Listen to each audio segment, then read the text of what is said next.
Welcome, Victor. Thank you very much.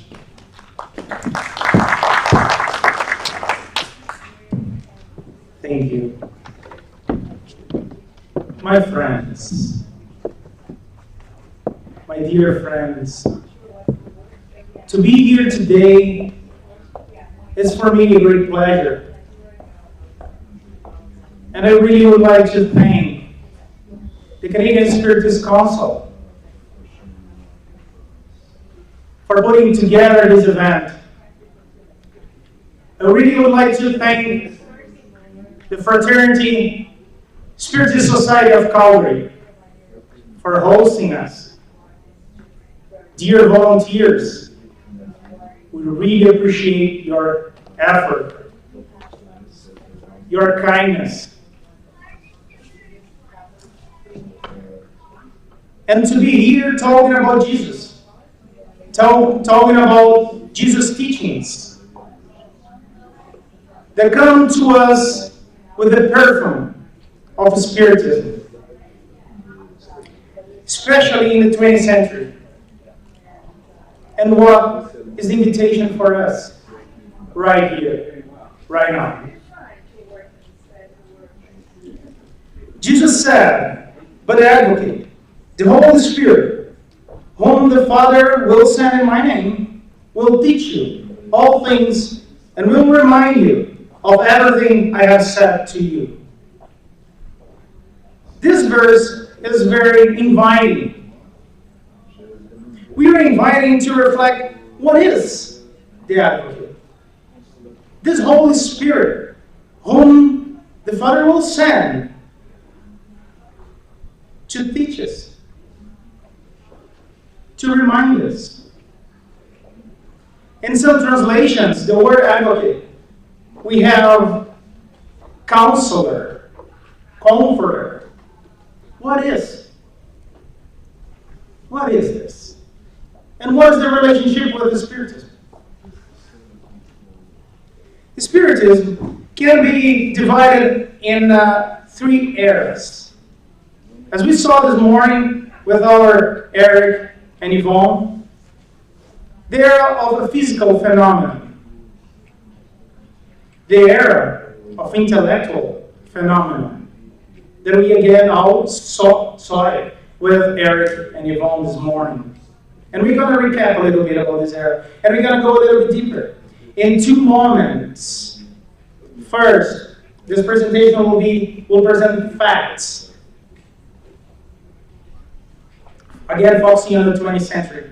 And then we're going to reflect why Spiritism unfolded the way it did in the 20th century.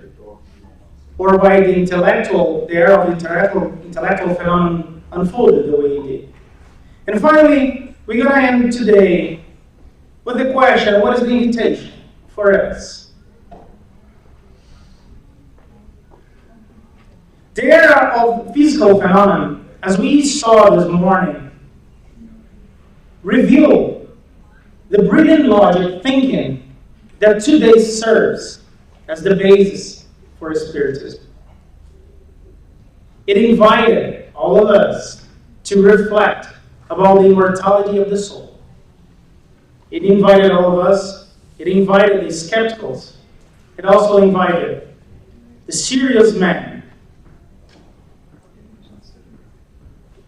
And we also saw this morning the role that France had as being the birthplace to our beloved doctrine. We saw with Eric that the era of physical phenomena did not only happen in France, it happened worldwide, but it was in France that it found the most fertile soil, and through the hands and heart of Kardec, that leave to us the greatest legacy that the world has seen in recent years. There we have the dancing tables, the knock on woods, all part of the era of the physical phenomenon, which followed with the era of the intellectual phenomenon. This era is characterized by profound communications between spirits, incarnated and disincarnated. The transcendent teachings came through the hands, mind, voice, hearts of many selfless mediums, showing that the causal life lives beyond the grave. Spiritism has shown its divine contact, provided to humankind the source of sublime morality, the path to self-enlightenment. And now, moving to the 19th century, we have a special role that Brazil had played. And similar to what we saw with Yvonne this morning, this beginning, the beginning of the end of the 19th century and beginning of the 20th century was not easy to say that you were a spiritist. And it was such a harsh environment that it was beyond being distressed, being called names. It was an actual law. It was forbidden to practice spiritism. You could go to jail or face some considerable fines if you decide to do so, to practice spiritism.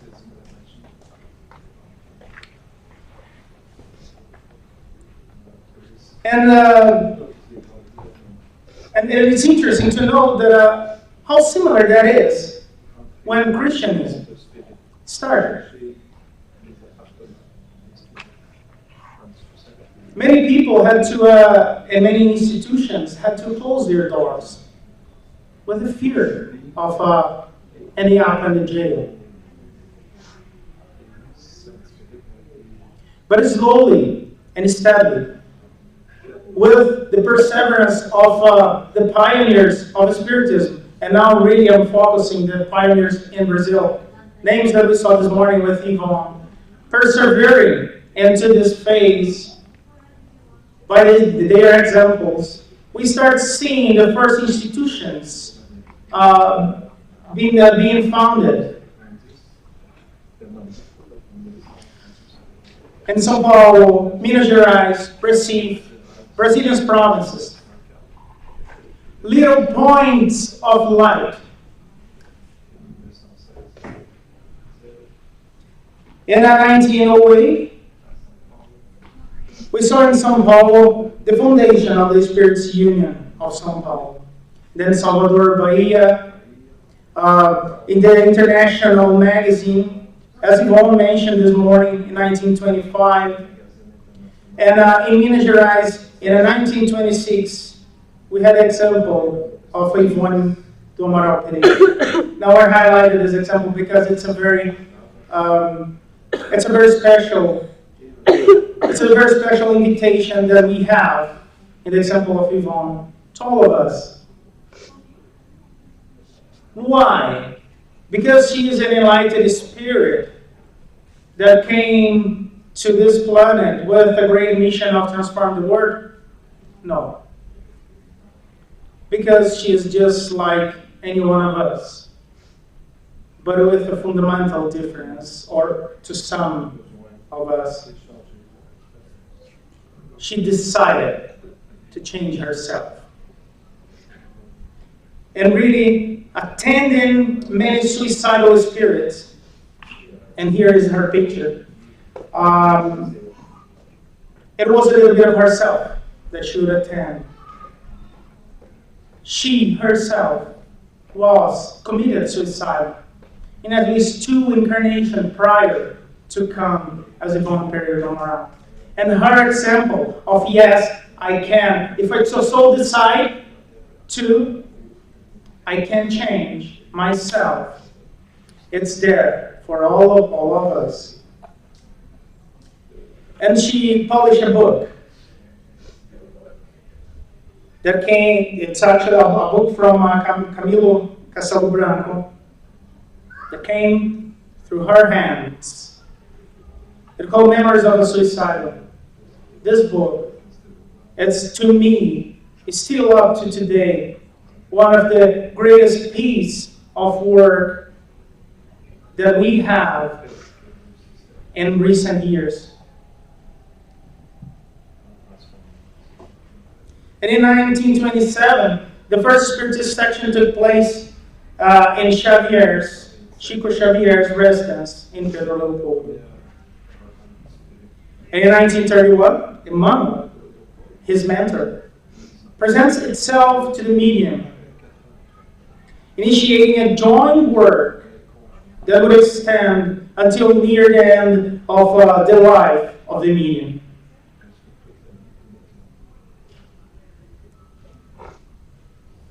The following year, Chico Xavier published a book of many different authors called Parnaso de Além Túmulo. Unfortunately, we don't have that book translated in English. But this book called the attention of the press. And we can understand why. Imagine ourselves going back in time, being skeptical. And then we have this man that published this book with several different poems, stunning poems, great piece of art, with many different styles of writing. Him himself, probably not the greatest academic achievement he had in his belt. And he was claiming that none of that is his. So for the press, for the skeptical, either this man is the greatest genius that perhaps the world have ever seen, or what he's saying is true.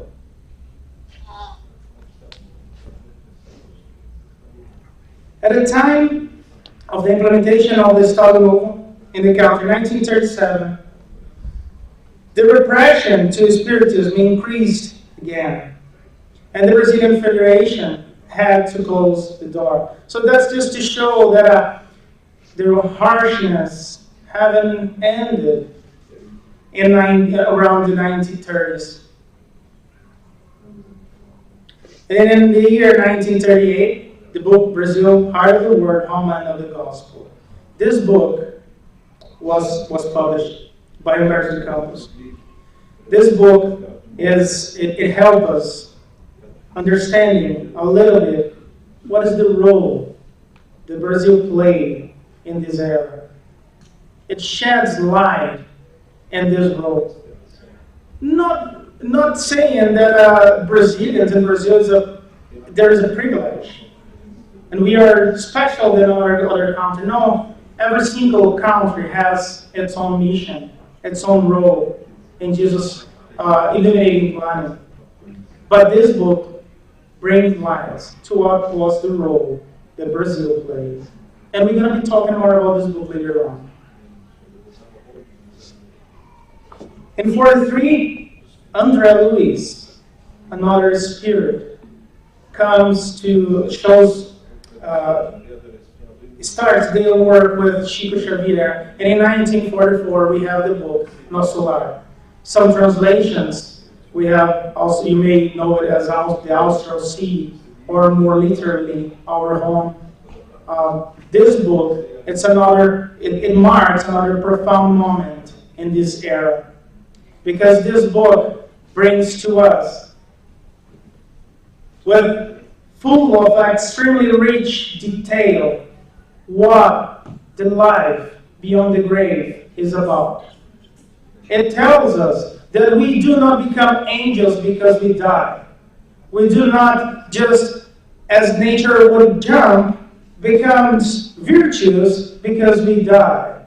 But we continue the same person we are, with our mistakes, with our ego, and with our virtues, in this continuous process of evolution.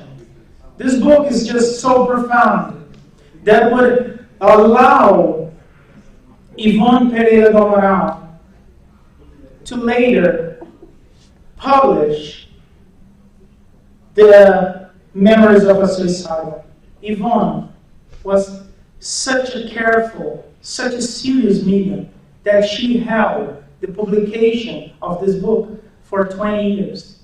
It's only when the Nosso Lar is published that she feels that the revelations that she shows in the members of the suicidal is true, based in one principle that was true to Allan Kardec as well, the universality of knowledge. In 1945, Pedro de Alcântara Spiritist Hospital is founded in Rio. This hospital still exists today, and I invite you to know their work. But in 1946, we start seeing a shift in how society would understand religion, and this shift is represented by the change in the Constitution and in the law.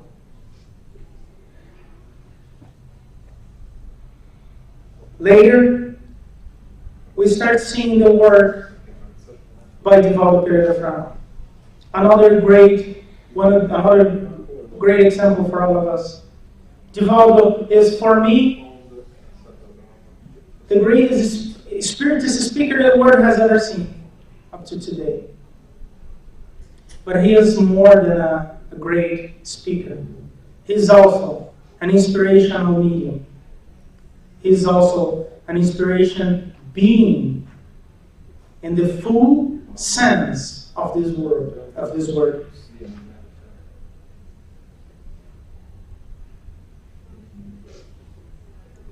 And in October 5th, 1949, the most important event of the period took place in Rio de Janeiro. The approval of 18 items of the Aureal Pact, considered one of the most important documents.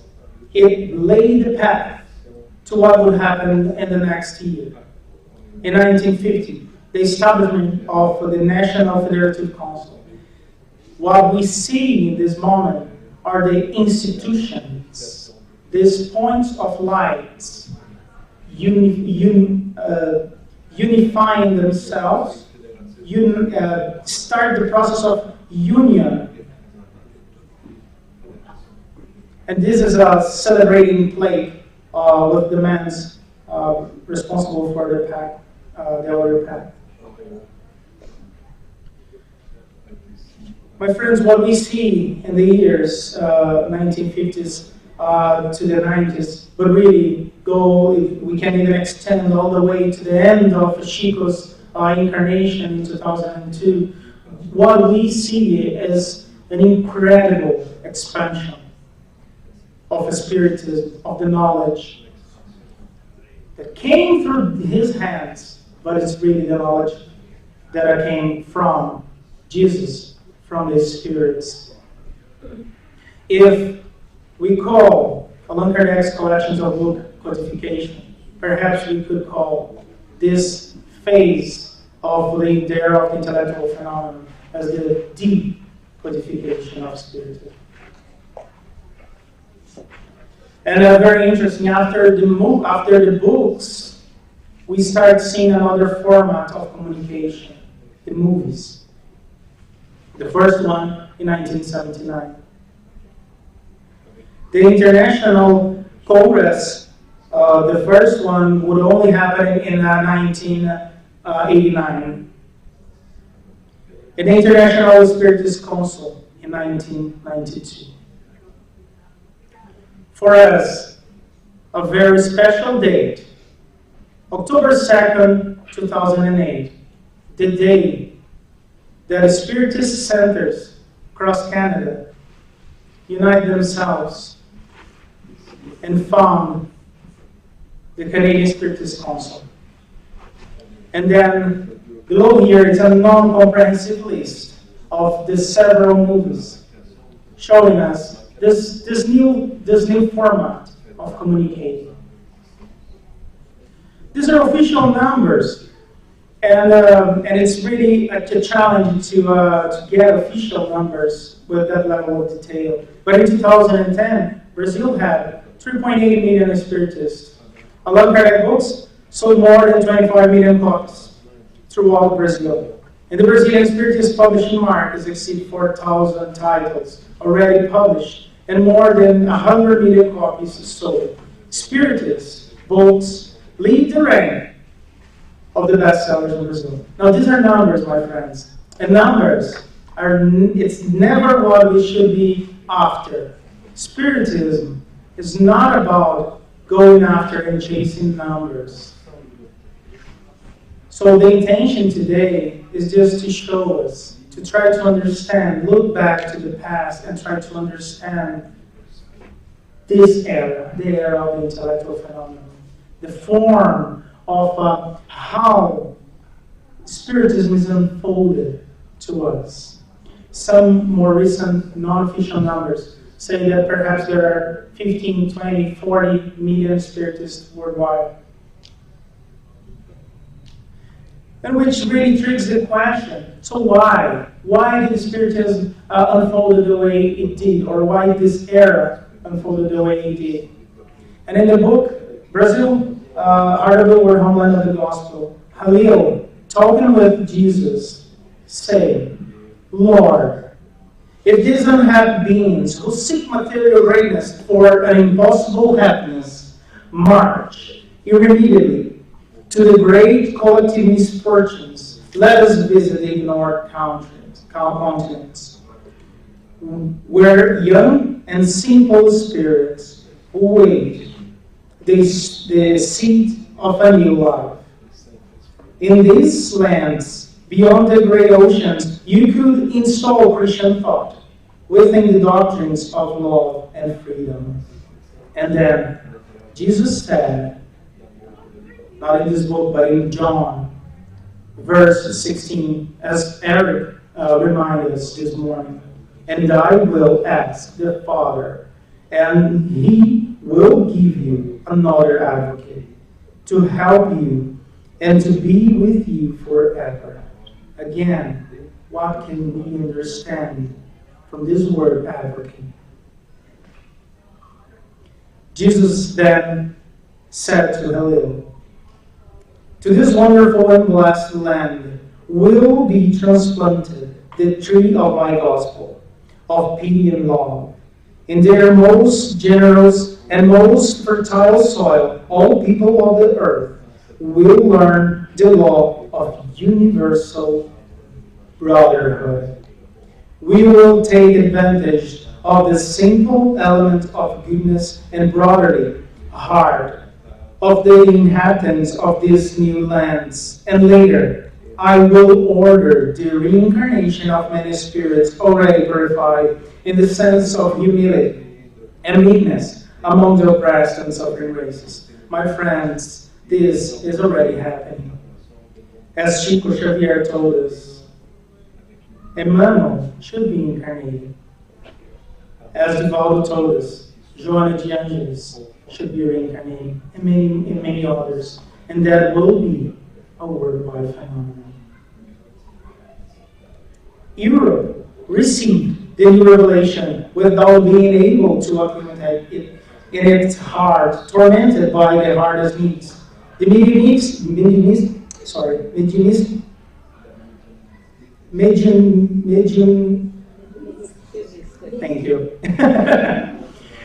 sections themselves are generally remunerated there. And if these phenomena are carried out only by dispositions stipulated in a contract of representations, where in Brazil all sincere spiritualists repel the mercenary trade in their sacred relations with the invisible plane, preserving the purest intentions in the host of his faith. My friends, we remember now when Jesus said, give to Caesar what is Caesar's, and to God what is God's. We, as spiritists, should never allow ourselves to enter in this area of mercenary trade. And by mercenary trade, I'm not only talking about money, but I'm also talking about power, about influence. And then Jesus said, earth is not a paradise, and men are not angels. These disturbing entities take advantage of the most accessible elements of human nature to foment discord, individualism, vanity, ambition, disjoint, and rants. The main question of Spiritism is to proclaim the need for inner renewal, educating the thinking of men in the gospel, so that the home may reflect its sublime precepts. The task is slow, but otherwise it would be the destruction and foolish effort. Only the legend Christian ideal, recognizing that the kingdom of God is not yet of this world, can, with hope and his example, spiritualize the human being, spreading with his labors and sacrifice the productive seeds in the construction of society of the future. And then the benefactor, Joana de Angelis, tells us, from all we've seen in the era of the intellectual phenomenon, what is then the invitation for us? What is the invitation for us right here, right now? The dense shadows which seems to hold predominantly in the earth cultural consciousness slowly give way to new clarities, which bring man's deep understanding into his intrinsic and glorious reality, a step away from his triumphal destinations. The luminous stars of knowledge amplify the horizons of existence, enabling him to meet his identity in perfect harmony with the transcendent purpose of his bodily experience. In order to give continuity to the divine task of liberating man from its primitive passions, it is necessary to carry out illuminating projects that brings the light to immortalist concepts in the face of the extraordinary contribution of contemporary science. And we could probably spend a whole weekend, or maybe even a whole life, reflecting what is illuminating projects. And perhaps we are invited to.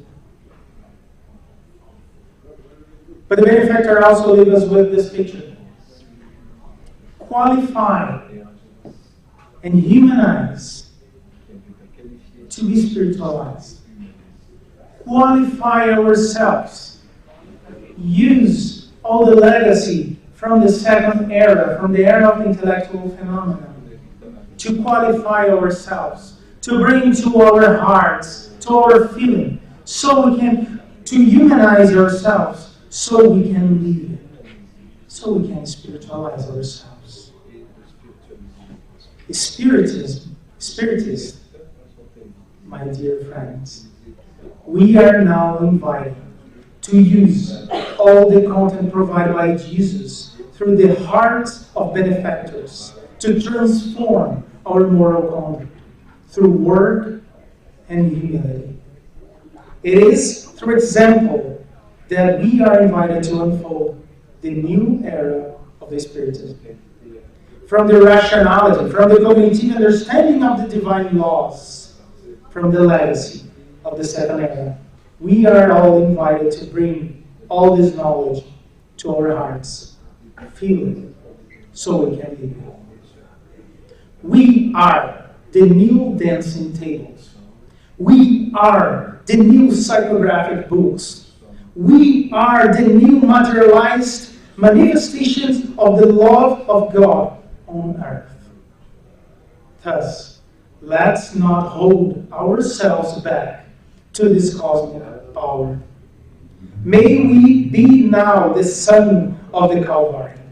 May we not impose into others our expectations. Let's be the sower instead of the farmer that expects the harvest. May we find the joy of serving just to serve. loving just to love, and providing just for the pleasure of giving. May we unite ourselves by unifying with God, where love is the omnipresent perfume of our relationship. This is the time.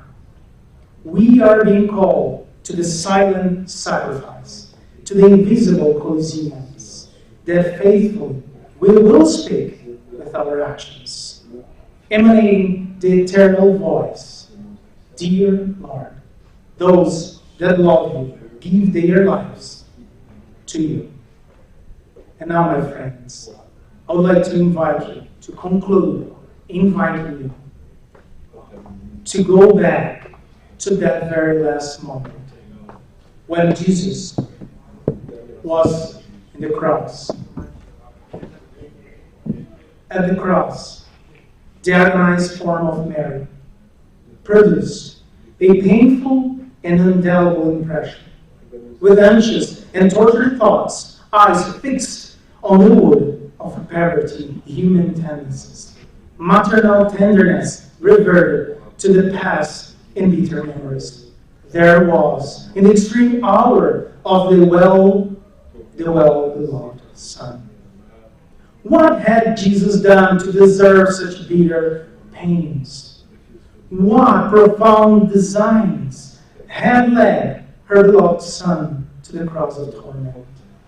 A friendly voice spoke to the Spirit, saying to the unfaithful mortal, this determination of righteousness of God, which must be accepted for the divine redemption of creatures.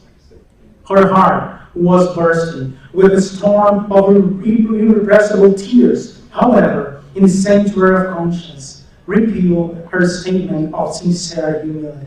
Let in the bone woman the will of the Lord. With an angustiated soul, she noticed that Jesus had reached the last limit of the unspeakable sufferings. In the midst of some compassionate woman who followed his anxious trace, Mary noticed that someone had laid hands lightly on her shoulders. It was John, who, overcoming the criminal pusillanimity that plunged the other companions, extended his loving and thankful arms silently. Zebedee's son embraced her crushed motherly heart. Mary let herself be entwined by the beloved disciple. And both, at the foot of the cross, in a gesture of supplication, anxiously sought the light of those merciful eyes in the height of the torments. Then the divine suppliant moved slowly, acknowledging the anxiety of those two souls in others' pain. My son, my beloved son, exclaimed the martyr in affliction before the serenity of that look of untranslatable melancholy. Christ seemed to meditate at the height of his pain, but as if to demonstrate in the last instant the greatness of his courage and his perfect communion with God, replied with significant movement of watchful eyes, Mother, there is your son. And directing himself in a special way with a slight nod, the apostle said to the apostle and said, Son, there is your mother. Mary wrapped herself in the view of her painful mourning. But the greatest evangelist understood that the Master, and his final lesson, thought that universal love was the sublime crown of his work. He understood that in the future, the clarity of the kingdom of God would reveal to man the necessity of the cessations of all selfishness, and that in the sanctuary of every heart there should be the most abundant quota of love, not only within the family circle, but also for all the needy in this world. And that, in the temple of each one, the true fraternity will reign such that the mutual assistance is practiced on earth without the need of external buildings devoted to lampoon solicitude. My friends, here we have it. Beside you, your brother, your sister, your son, your mom. Let's all do the best we can to live, to feel and live the universal love as Jesus has taught us. Thank you.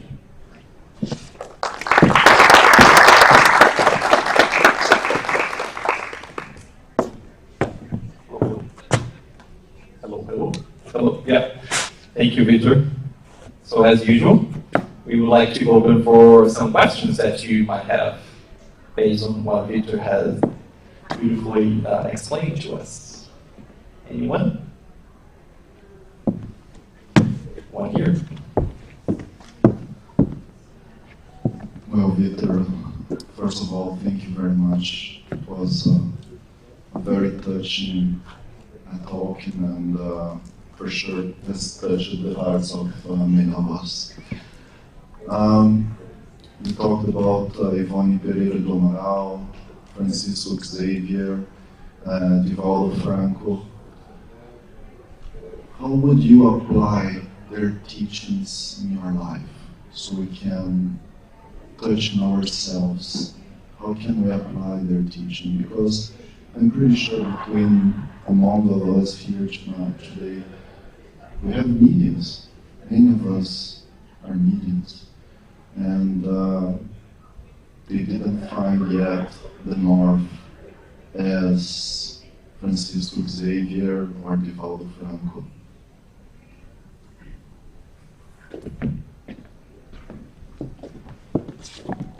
Thank you. And it is a great question. And to whom I would never be able to answer with a recipe. The way I can answer this question, and perhaps the only way I can answer, is what it will be to me. For myself, we have the symbol of the boat, as Jesus said, in that very moment, with the tormented water. And Jesus showed himself to the apostles in the boat. And the disciples, with mixed feeling, started looking at the picture of Jesus walking in the water and said, "What is this? Who is this?" And Jesus then said, "It's me." And then Peter said, "But Lord, if it's you, then let me have you with you." And Jesus extended his hands and said, "Come." And as Peter was leaving the boat, and he gave the first step, and the second step, and then he starts sinking. And then Jesus said, "Man of little faith, until when am I going to be with you?" So in this passage, we have a symbol of the boat. To me, the boat represents the work that we are invited to do with the Spiritism. If I allow myself to adventure outside this boat, I'm sure we're gonna sink. Then the only way I can answer is through this work, through this environment, using the centers, the houses, the Spiritist house, as a true laboratory of moral transformation, and trying the best we can to feel and live the virtues that we are invited to by Jesus. To me, there's no other way. If I'm outside this, I'll be seen. Thank you. Renata, can you hear you now? No? Now you can. Okay, you have to speak a little louder when using this phone. Any other questions that you'd like to pose to Vitor? Yeah, okay. If you can speak a little bit louder and closer. I will speak a little louder and close now. Vitor, It's so warm. Vitor, I am having been in our meetings studying with you, and it's really comforting to see you here today and bring it to us so strong message about so many spiritus that come before us or during us. We never know if you live in those times too, but and explain bit by bit another page of this rich story of Jesus, our Master, that he walk with us each minute of our life. This is what I believe. So thank you very much for being here. I can hear you talking for much more people, but I know you very well. Thank you so much. Thank you, Nadia, for your kind words. Any other question? Still have time. Oh, okay. So we will take another break. And we will be back for our last lecture at 2:45 with George. Okay. Thank you. Thank you again, Victor. A round of applause again, please.